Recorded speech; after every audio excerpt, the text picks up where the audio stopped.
is a show that focuses on the person behind the brony. I'm your host, OsakaJack. Please sit back and relax as we talk to this week's guest brony. Hello, everyone, and welcome to Into the Spotlight. This is your host, OsakaJack, with his substandard audio setup still. Sorry for that. With me today, I have somebody who you may have seen if you've been to BronyCon anytime ever. Feulner, hello! Hey, Osaka, how are ya? I'm doing alright. How are you? I'm doing wonderful. Well, that's good. Wonderful is always better than alright. I need to change my answer. I'm doing not as wonderful, but still pretty wonderful as Feulner. Okay, that's better. Well, if anybody doesn't know you, could you explain who are you? What do you do? I'm known in the fandom as Feulner. Currently, I am the systems administrator for BronyCon, which is the largest brony convention, so far.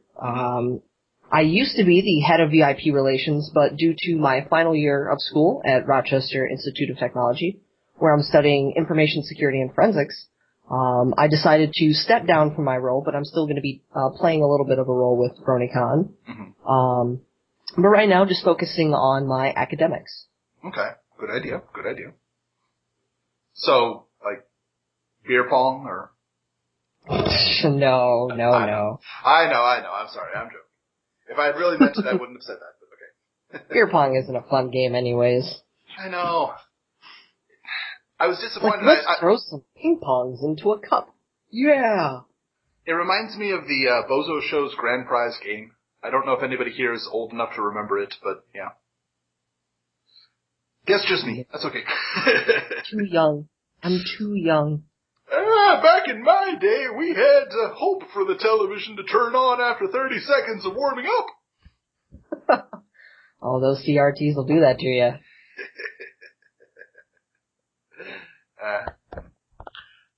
So, your current duties with BronyCon, how do those differ from your VIP relation ones?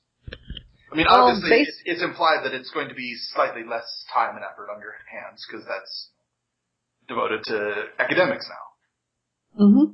Well, basically right now, BronyCon has 4 servers that I maintain. So as a systems administrator, I work hand in hand with our web developer, Emily, who is basically responsible for building the BronyCon website. Okay. Which, if you actually visit the BronyCon website, you'll see that we have a new teaser site up before we announce 2014. I can't really go into details about that. I understand. But stay tuned. Really fast, I'm just going to say, for those of us who live outside of America, it is so much easier to plan to go to conventions when we have a lot of advance notice. Just saying. Well, we're definitely going to have a lot more advance notice this year. Okay. But soon is all I can say. Okay, alright. But basically, as the systems administrator, it's very laid back. Once the systems are up and running, all the servers, it's pretty much all I do is just make sure that we're safe and secure from any attempts of people trying to hack into our servers, basically any security stuff like that. Right. But differing from VIP relations, it's a lot. When I was the VIP relations head of BronyCon, I was responsible for talking to all of the talent, their agents, signing contracts, booking them to come to the convention, and making sure that they have basically a fantastic time at the convention that they go to. Right. Which, with some of the smaller cons, might not be as much when they have a guest, but BronyCon had everybody, so yeah. When you have up to 10 guests, you have to align all of their flights with the driver, making sure that they get picked up from the hotel, from the airport to the hotel, making sure that all of their arrangements for them when they're at the convention center, make sure they have their security details, their handlers. It's a lot of micromanaging. If you've ever played an RTS, it's something like that. I'm not sure if that's a great thing or a terrible thing, knowing that people are being taxied around like, okay, now, this person is heavily shielded, so I gotta make sure to use magic against them when I call the driver to pick them up from the airport. If only if it was like that, it would be like 1,000 times more fun. But when I was the VIP head, it was definitely a ton of fun. Loved working with all the guests. Tara, Andrea, Brenda, Kathy, Nicole, you name it. Were there any requests of the magnitude of, I need 1,000 light brown M&Ms in my room every day? No. Actually, strangely, there were no requests for special colored M&Ms. There were requests for special drinks and things like that, like soda. Mm-hmm. Yeah. And water. And all the little things. I would think at this point that water would kind of be provided, but I suppose it's better to request it and have it there than, show up and, well, you didn't ask for water. No, we definitely provide water. That's my standard. It's like, oh God, please, let's have water. Let's make sure they have refreshments, or people are going to get hurt. Not physically, of course. Yeah, right. I'm not a violent person. Mm-hmm. But yeah, if you're deprived of water, that... And honestly, who doesn't enjoy a fresh thing of water? I mean, I admit I was not there, but I have heard the song of the cold water, only $1 guy. Oh, the ice cold water guy. Yeah. Oh man, ice cold water guy.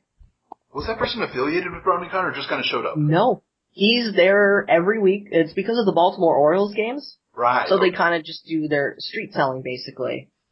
And people will buy ice cold water when it's just $1. When it rhymes, you gotta buy it. Of course. And he had all these crazy tactics. Somebody in the fandom, I can't think of the name right now, actually remixed the song with the ice cold water guy. Yeah, I've heard that, and it's impressive. I hadn't heard the original guy, so I was like, wow, this is who sang this, and was it okay, they just recorded and remixed. I understand. Yeah, we actually, when myself and Josh, who is the con chair for BronyCon this year, we were walking to go check out the convention center a couple of nights before the convention started, because we got in on Tuesday. Right. I think it was Wednesday. We saw the ice cold water guy on the way back because somebody had told us about him when they found out that we were a weekend before Otakon, and somebody who's an Otakon staffer was like, "Oh man, you guys are going to meet ice cold water guy. You guys are going to have a blast." And I was like, "Ice cold water guy?" So like, it was this thought in the back of our heads, and we came across, and like Josh and I just looked at each other and went, "Oh, that's the ice cold water guy." So we went up to him and we said, "If you want to make a killing this weekend, just come up with some pony references and when you are, trying to sell your water," because I mean, we were just trying to give the guy business, and right. And we thought it'd be funny for him to start going off with pony references because it's like that, double the fun kind of thing. Yeah. But he didn't end up making any pony references when trying to sell his water. At least I haven't heard of anything. But the only one I can think of off the top of my head is if he had suddenly bust out with shooby dooby doo. Okay. Call the sea ponies for your water. Call upon the sea ponies. Oh man. That would have been great. That would have been awesome. Sea ponies want this ice cold water. Only $1. I'm curious with all the guests that you've had, what was one of the, and of course, small events are going to occur and occasionally the odd crisis is going to happen. Can you recall any specific instance of something that was really like nobody's fault, but it was just an odd fire that had to be put out, metaphorically? Like, are you talking about like conventions or like, just odd?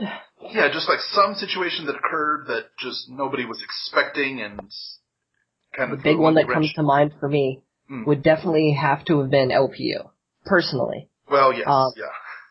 Of course, that's just the biggest one that anyone can really think of, but... Right. Honestly, I didn't even see it coming. Wow, okay. I was just, when I was at the convention, like, weeks leading up, I was like, man, they're spending a ton of money to get all of these guests, because when you sign for them and you're flying them out, it costs a lot of money. Sure. Believe it or not. Yes. Excuse me. And I was just like, wow, they're getting all these people, like, in my head, I know all of their, the information, like how much it is, like, because I've worked with the agents before, I'm just like, geez, how many people are they expecting? And when I got to the convention center, I was like, wow, this isn't a lot of people that I was expecting. It's like, I would expect a lot more, especially when you're trying to make revenue from, pre-registrations, because for a lot of conventions, it's pre-regs that bring in money to pay for things. Right. So, I mean, LPU was like going to be my first time in Vegas. I was going to have a blast. I was just going to, just have fun. And it ended up turning into a very stressful weekend, but good. Mm-hmm. I still had fun. I'm glad that people had some fun, but yeah, it's definitely a blight upon the convention scene. Mm-hmm. And the agents are definitely, they took it positively. The talent took it positively because they didn't want to affect the other conventions in the fandom.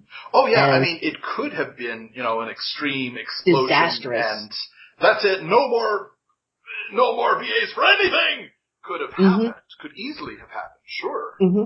And it was a very touchy time around December to February because Hasbro didn't want the talent to attend conventions. Interesting. But the agents pushed back and said, no, this is, revenue for our talent, they should be able to go.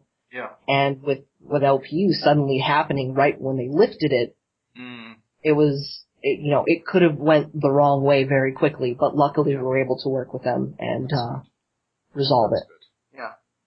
With conventions just starting up here, there is question. They're wondering, will we be able to get the voice talent to come over? Either the Japanese voice talent, much more likely, or possibly, I wonder if we could get some of the English voice talent to come over. Because, I mean... My big thing a lot for first-time conventions or just small starting conventions is don't dream big, but don't dream too big. Plan for your minimums. You may not have a guest your first year. And there are a ton of conventions that have had that. You've got Pwn 3 Con. Yeah. I've never heard a negative thing about Pwn 3 Con, and despite that, I don't think they have a lot of huge guests that show up. I mean, you don't have to have a big talent show name because if it's a large gathering of people in a bunch of area, maybe a few community guests is a great way to start out. Yeah. And only grow with what you expect. That's the best way to keep a convention going alive for the next year. I've mentioned it before, but I think the biggest problems that occur are when a small convention pretends that it is a large convention. And that's just not the case.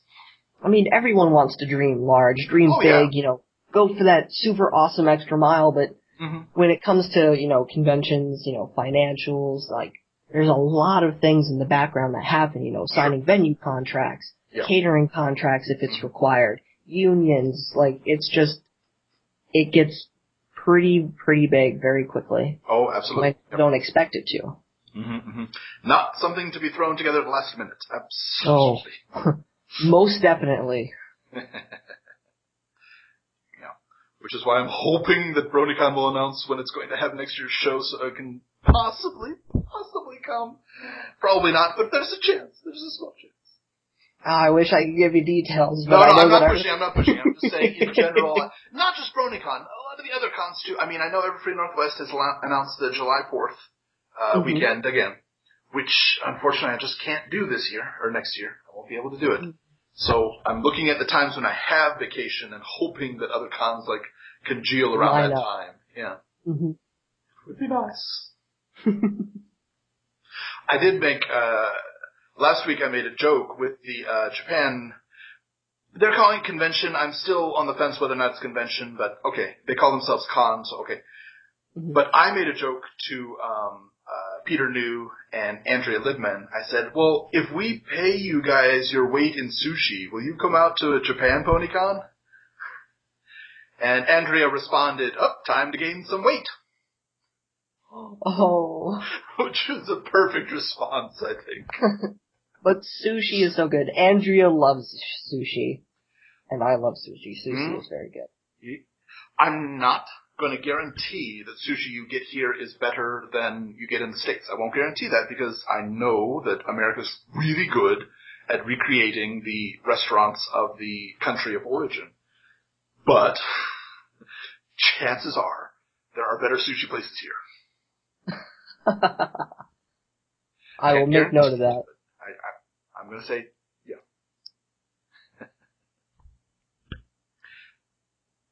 I'm curious, have there been any, and we don't have to specifically name names, but with community guests, have there been any issues that have arisen that were unexpected? Honestly, none that I can think of. Did you deal a lot with community guests as VIP relations?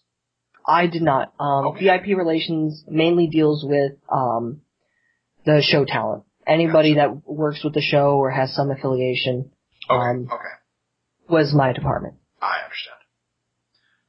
So then it wouldn't be a question you could answer, really. Sorry, never mind. Unfortunately, no. I'm sorry. We could do rumor and conjecture right now, but no, let's not. Ah, no. There's enough of that going around anyway. Guys, this is totally... Feulner paid me to be on the show this week. Totally gave me money. It's a bribe. It's so cool. Did you bring the goods? I'm recording you, aren't I? Right? Actually, I think right now, I've mentioned it on Twitter and Vine, with Halloween season, we have pumpkin pudding Kit Kats available now, and woohoo, that's something I can bribe people with.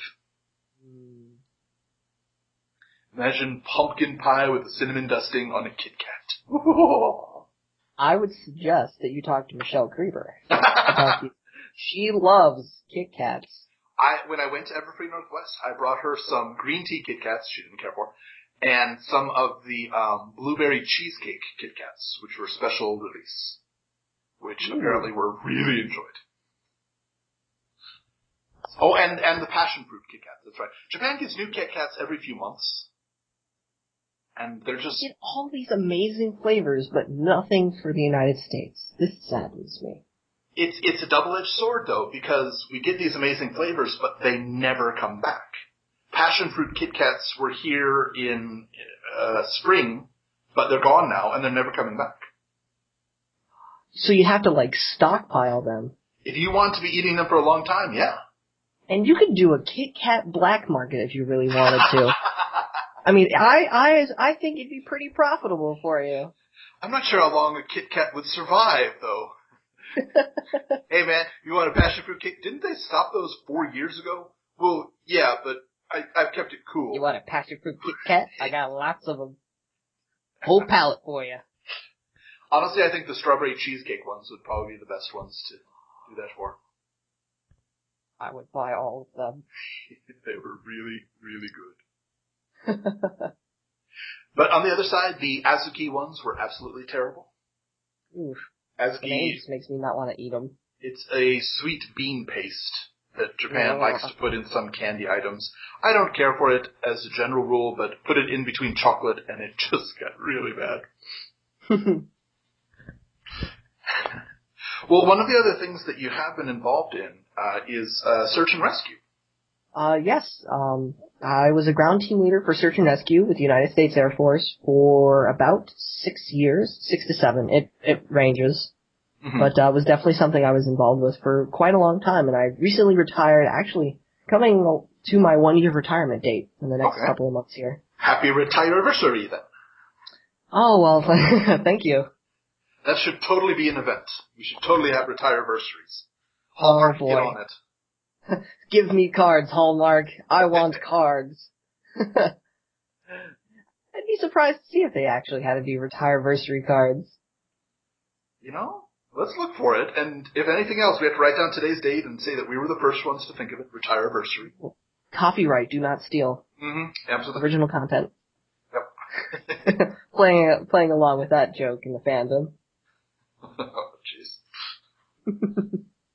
What were some of your, if you can talk about them, what were some of your specific duties when you were in the search and rescue?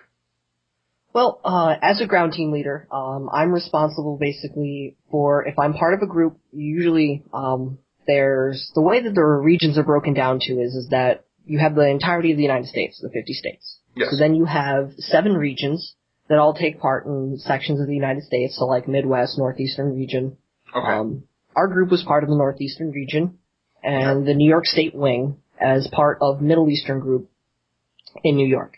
So, as a ground team leader for that group, I was one of the 3 ground team leaders for the group, 2 of which had full-time jobs, and myself, I was just a student, but I had some pretty flexible hours, so I was good for pretty much any of the times. Right.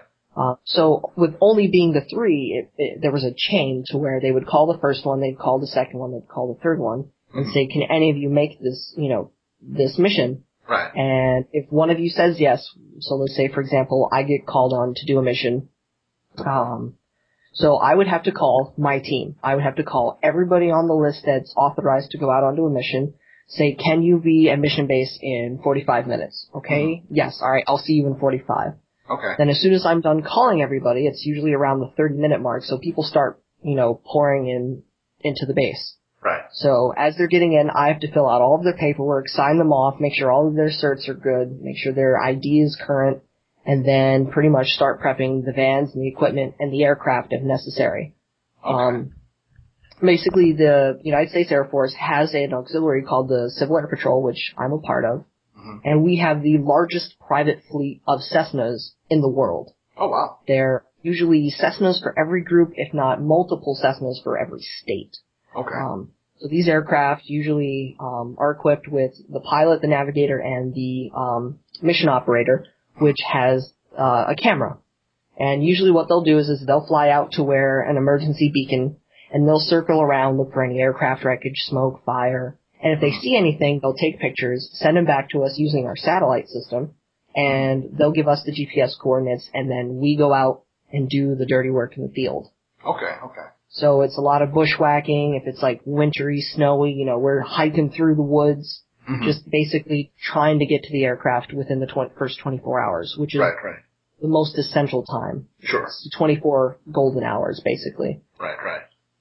Because for every hour that you're not there, it decreases, I believe, either 10 to 20% with their chances of survival.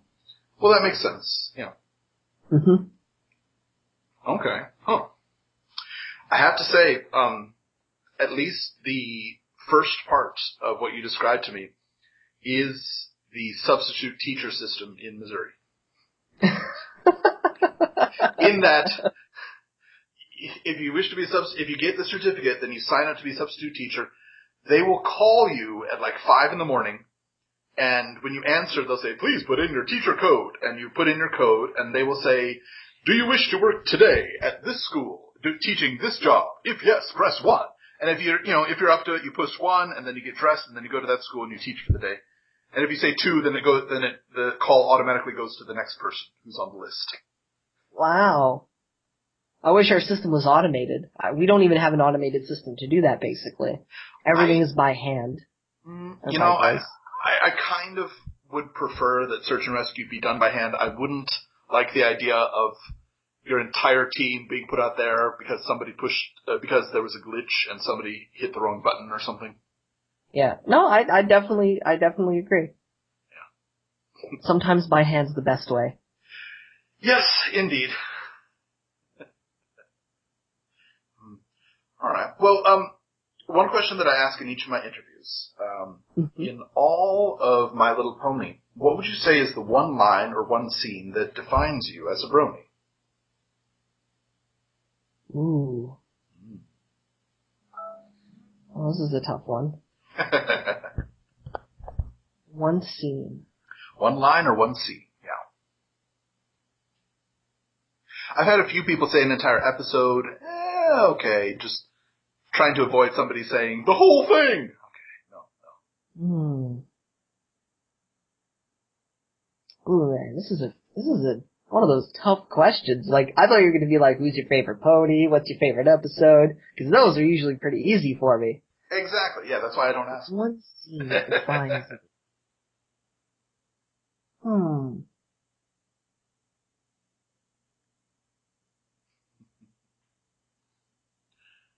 If it weren't I wouldn't say copyrighted. it's necessarily a scene, but I would have to say it's Rainbow Dash's undying loyalty to her friends. Okay. That just defines me entirely as a brony, or even as a person. Sure.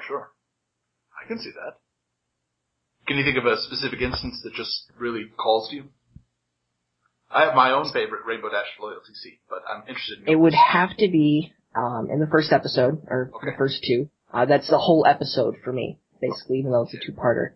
When she could have had the chance to do her dream, to be one of the best flyers, and either if it was the Shadow Bolts or the Wonder Bolts, instead she chose her friends.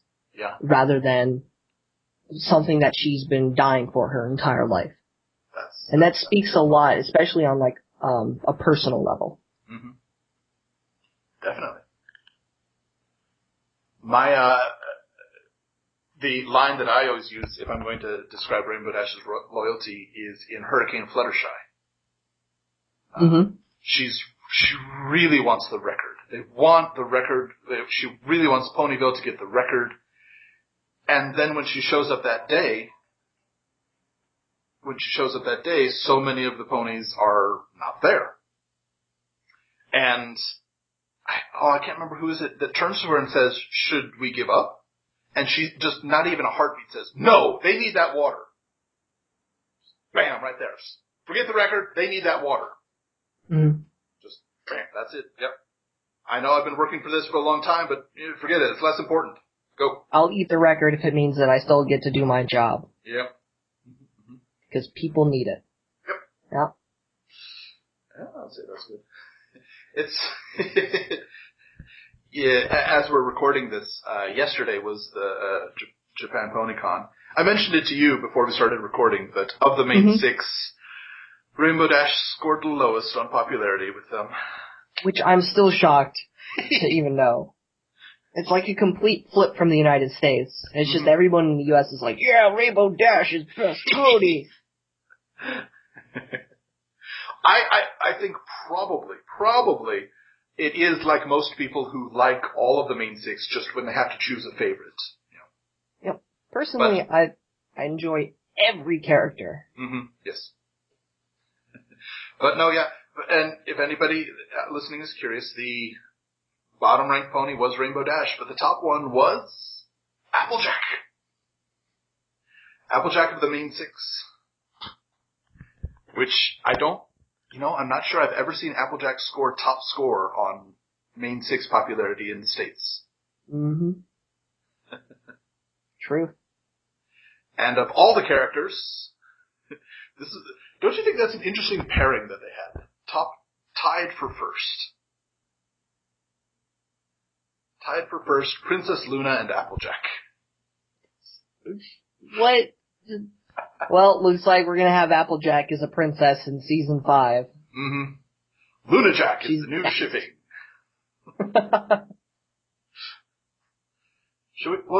I don't know, should we call it Lunajack or Appaluna? I like Appaluna, but personally Lunajack would be the one that everyone would use, but Appaluna will always be in my heart. We shall keep the Appaluna flame alive. Indeed. The strongest ship that sails.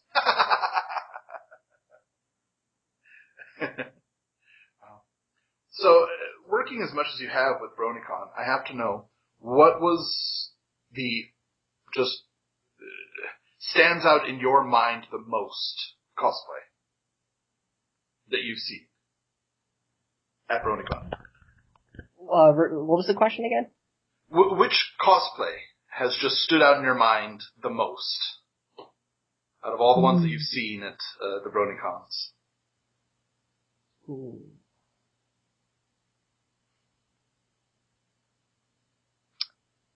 The one that sticks out in my mind the most, and it didn't happen at BronyCon, but I was at Everfree I was at Equestria LA, and I got hired last minute to be Andrea's handler on Sunday. Okay.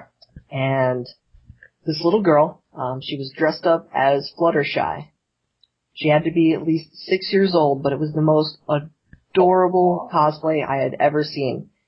And she just came up, and Andrea's just like, "Oh, you're so adorable." And I was just like, do you want a picture? And she's like, "Yes, take a picture." And I'm like, it was just really cute to see, like her dad had brought her into the convention, this little kid. And that's the one that sticks out the most for me at any convention I've been to, was that experience. That's nice. I loved it at Everfree Northwest. There was a little kid, couldn't have been, I'm going to have to say 4 or 5 at the most, but dressed in full Wonderbolt regalia. It was so cute. Always the little kids are the most adorable, because you're just like, oh, you're so cute and adorable, you're such a small child, You're so small! Man, if I said that with every time I saw a small child, I would be my voice would wear out. Just on the train. You're so small and adorable! I know you're a 40-year-old man, but still! Oh, boy.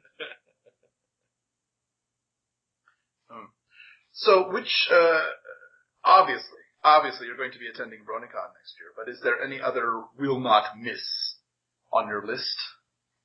Would definitely have to be Everfree Northwest. Okay. I do not want to miss. Right. And if I can go out to any other conventions, I'll definitely do my best to make my rounds, as I call it. Sure. And they were surprisingly cheap, just a few bags of pumpkin pudding Kit Kats. Yes, I do. Just pumpkin pie Kit Kats and I'm yours. Yep. Just talk to me, I'll send you out a few bags, you can hire him, and there we go. Yeah. You're my bookie. You're my talent agent. I don't know, the system that we have here, I might be your junkie. Or your dealer. Yeah, I got the pumpkin Kit Kats. I need my pumpkin Kit Kat fix. It's been 2 weeks, man. 2 weeks. I don't know, I got the Kit Kats, but I don't know if you can handle it. This is pure unfiltered. I can handle it. At some point you stop chewing them and just shove them directly into your nose. Oh, that's good Kit Kat. Oh man, the Kit Kat drug epidemic of 2013. Stories we can tell our kids. It was horrible. I once had 2 whole Kit Kats in my nose. And I was preparing to shove a third one in there before the intervention got to me. I don't think we should keep going with this, because this train I don't think will stop. Yeah, it's going to derail rather quickly, but okay. Oh boy. Puns, here we go.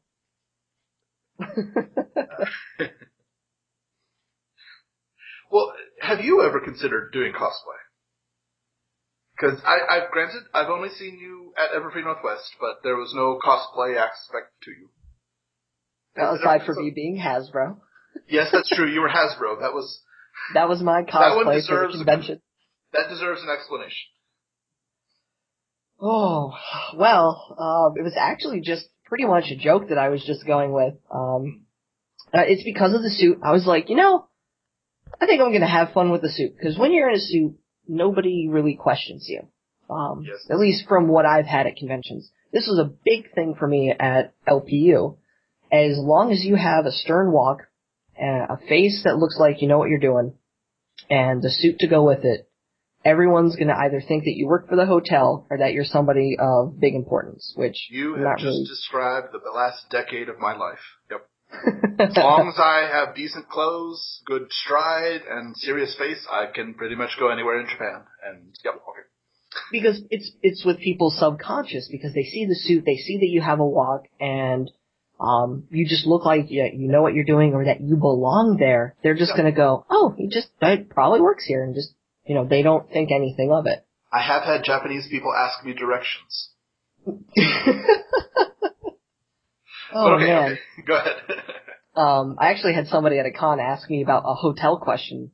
Just some random person.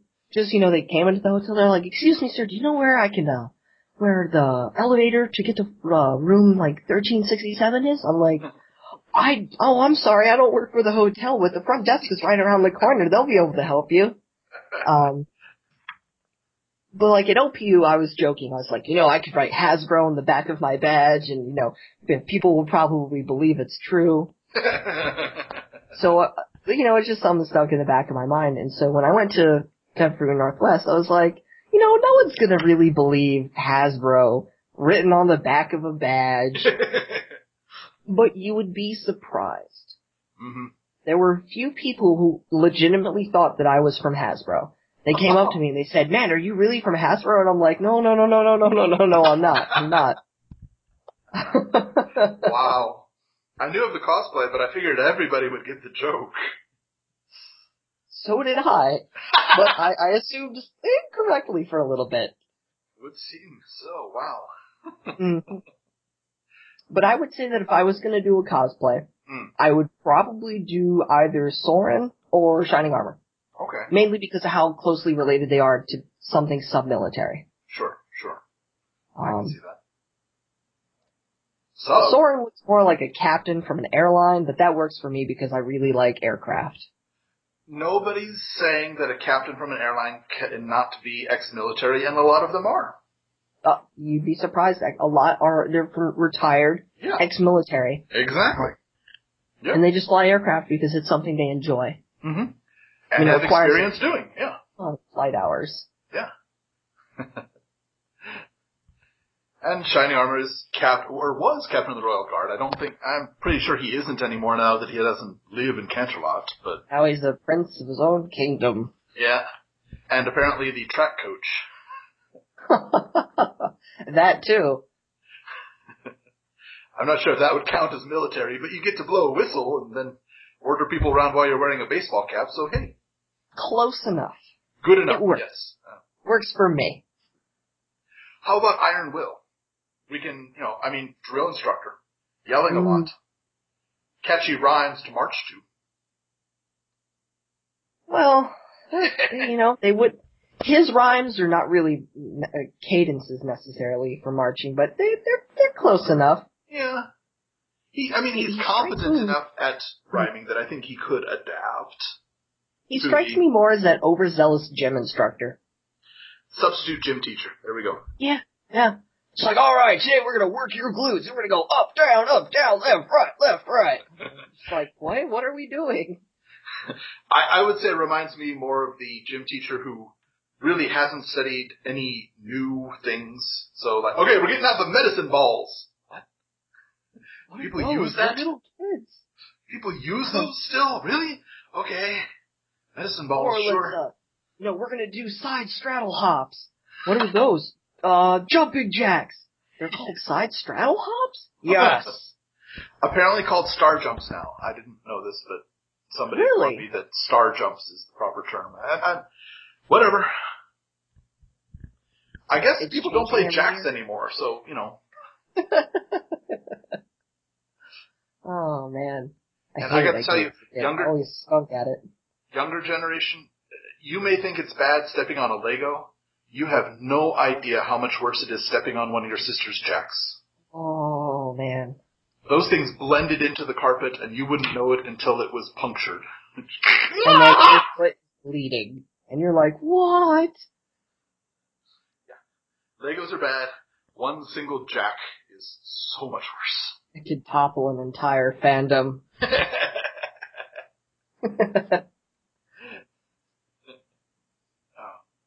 Well, are there any other events or things that you'd like to plug while you're here? Obviously, BronyCon. People should pay attention to the nice, clean, shiny servers that are running. Yeah. And if you have a problem with the website, you can yell at our web developer, but if the system breaks, you can yell at me. Mm-hmm. You can send me emails. We should reiterate that it's a problem with the, site itself, not with, I don't like this. Oh, yeah. Just, if you can't connect to it, then it's a problem. If you just don't like the design, well, I'm sorry. Not my department. Question about the total use of Comic Sans everywhere? Oh, man. No, Comic Sans is a horrible font. You should use, Chiller or Papyrus. Those are the top-notch fonts. Right there. Zap Dingbats. That's just cruel levels. We, at my school, we're actually going to be moving to a new location in November, and we have to actually make a sign. And I've said this before, but something that Comic Sans has going for it, a positive point about Comic Sans, is that the lowercase a in Comic Sans looks how people write a lowercase a. And in most other fonts, it does not. True. Mm-hmm. So my boss asked for her opinion about the sign, and she showed it to me in Comic Sans. I said, no, we have to change this. We have to find another font that has a decent lowercase a. We need to fix this. I know we use it for some of the worksheets, but no, I can't work somewhere that has a sign in Comic Sans. No. I wouldn't want to. My boss once made a sign jokingly out of Comic Sans, and I'm like, do this again and I may want to leave. Please don't ever use Comic Sans. Of course, he did it as a joke, just to rile up a lot of the kids that work there, but Sure. I was just like, no! No Comic Sans. Even though there's a gentleman that I know, I think his name is Kibby. He loves Comic Sans, just to joke around with on internet pictures. Sure. If it's joking around, fine. And it's almost become an overused meme at this point, but still, no. Create your own. Yeah, just get your own meme. Or, I mean create your own font. Oh, there are a lot of systems out there to create your own fonts. Yeah, absolutely. You can even make it out of your handwriting if you wanted. No, I'd rather people were able to read. We'll use one for my handwriting. Just call it Chicken Scratch and Chicken Scratch Sans Serif. It's a true type font. Well, everybody, today we have been speaking with Feulner. Hello. Thank you so much for coming by today. It's been a pleasure. It's been an honor to be on the show, and I thank you very much for the opportunity. Yeah. Be sure to follow him on Twitter and his Tumblr with lots of funny gifs, and check out the BronyCon site. And if you do crash in a plane, you can go ahead and set off a beacon, but he probably won't be one to respond. Not yet. Unless it's right in his area. Well, I've actually gotten some calls. You'd be surprised. Really? They're like, oh, we know you're retired, but we can send you out on this. Are you nearby? And I'm like, no, I'm 4 hours away. Sorry. Oh. That's a I'm looking to probably get out of retirement in the next couple of years, but I want to finish up my academic career first. Good call. Well, everybody, this has been Into the Spotlight with OsakaJack on Everfree Network. We'll catch you next time. Good evening.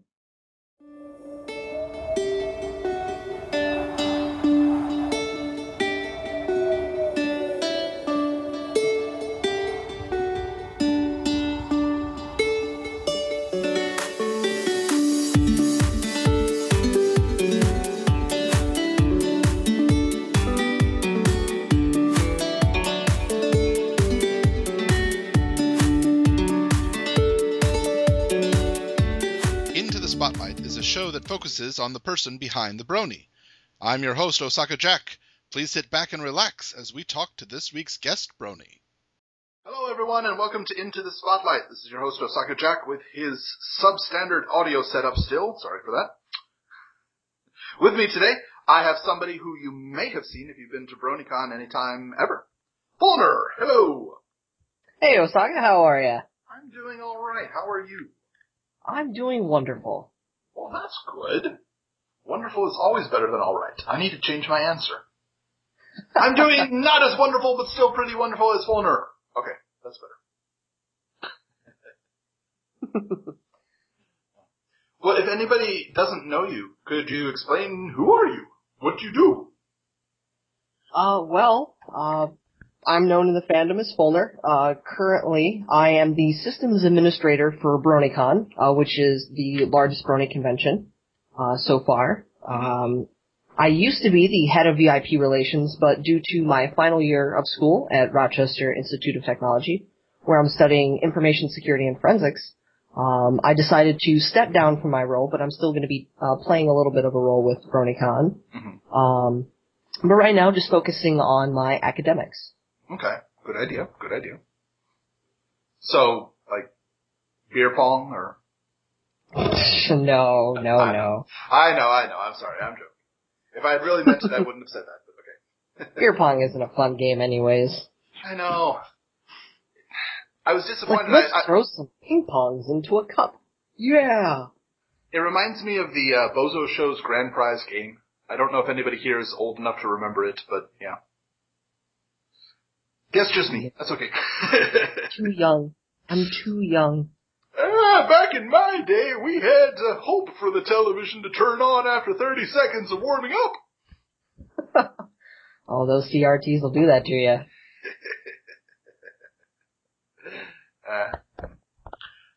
So, your current duties with BronyCon, how do those differ from your VIP relation ones? I mean, obviously, it's implied that it's going to be slightly less time and effort on your hands, because that's devoted to academics now. Mm-hmm. Well, basically right now, up to 10 guests, you have to align all of their flights with the driver, making sure that they get picked up from the hotel, from the airport to the hotel, making sure that all of their arrangements for them when they're at the convention center, make sure they have their security details, their handlers. Just, it's a lot of micromanaging. If you've ever played an RTS, it's something like that.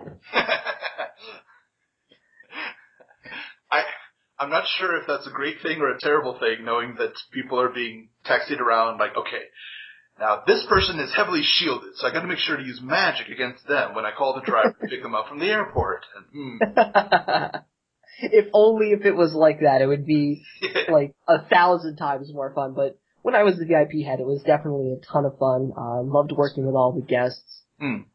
Tara, Andrea, Brenda, Kathy, Nicole, you name it. Were there any requests of the magnitude of I need 1,000 light brown M&Ms in my room every day? No, actually, strangely, there were no requests for special colored M&Ms. There were requests for special drinks and things like that, like soda. Yeah. And water, and all the little things. I would think at this point that water would kind of be provided, but I suppose it's better to request it and have it there than, show up and, well, you didn't ask for water.